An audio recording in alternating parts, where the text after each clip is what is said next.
Hi guys. Saan po tawag get unready with me?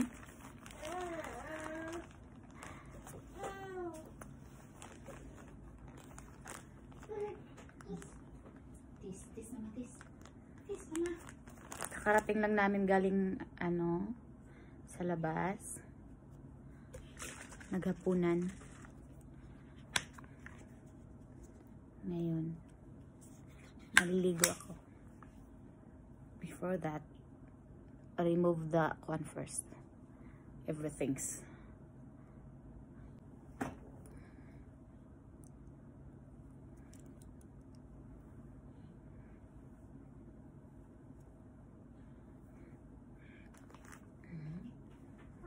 Sleepy night ka. Katawa man juga ato ning si Jacob. Ama, niya na siya sa ako. Ama.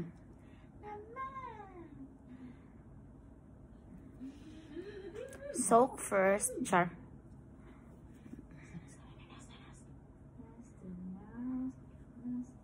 Then wipe it out.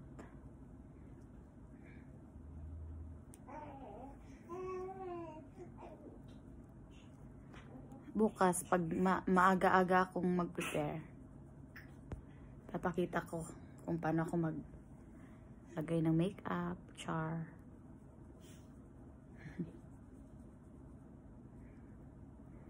Five minutes lang. Kasi kailangan magmadali kayong bata. Walang nagbabantay.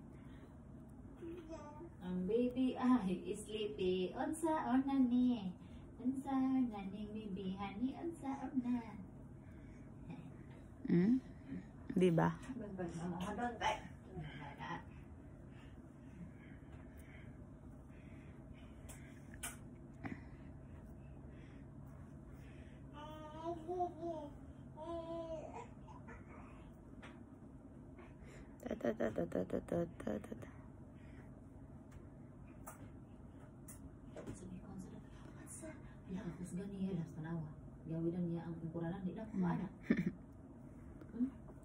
Light lang yung pagrarab ng mata kasi it can cause you wrinkles kung masyado mong irarab yung mata mo. Yung ano lang, yung sa wag mo i-press, yung sa ano lang, sa buhok, sa lashes.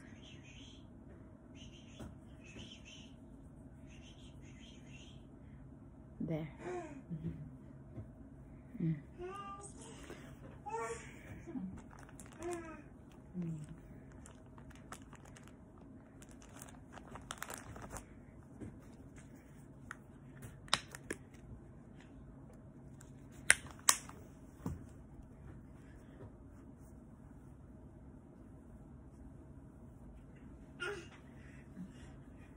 Be careful.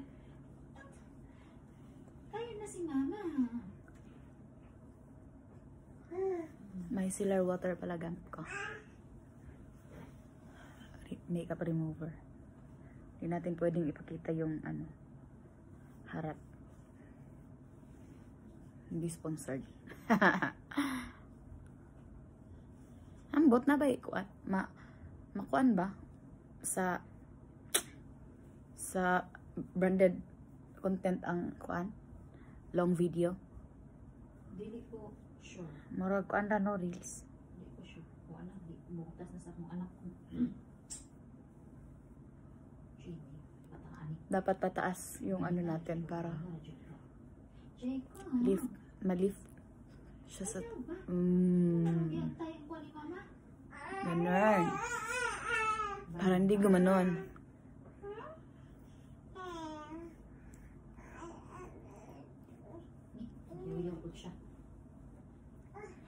One more time. With feelings. Ganito siya. Ganito siya kadumi. Ano yan siya? Sunscreen. Tapos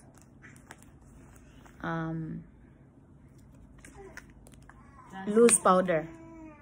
Translucent powder. Di lang man gi-focus.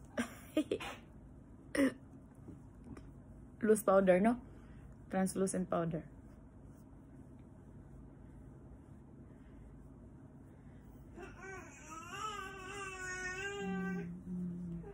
Kilay. Iris-iris ang kilay.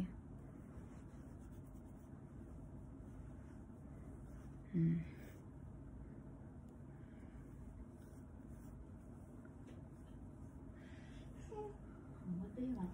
Sleepy na. Oy. Sige na, magtambal na mag-makeup sa nini. Lapit na.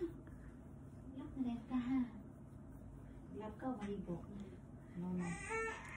Masama. Kahit anong bakas ng makeup, kahit sa lips, kailangan mo talagang tanggalin before ka matulog. Kasi nagkukos yan ng early aging, no? Sa skin. Oh. Ang makeup pag tinulog mo.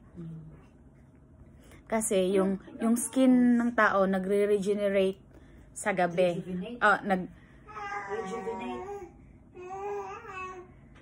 Nagre-rejuvenate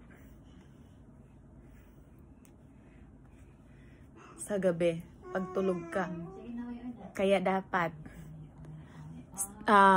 makeup free, whatever. I'm done. Follow for more, like and share. Bye.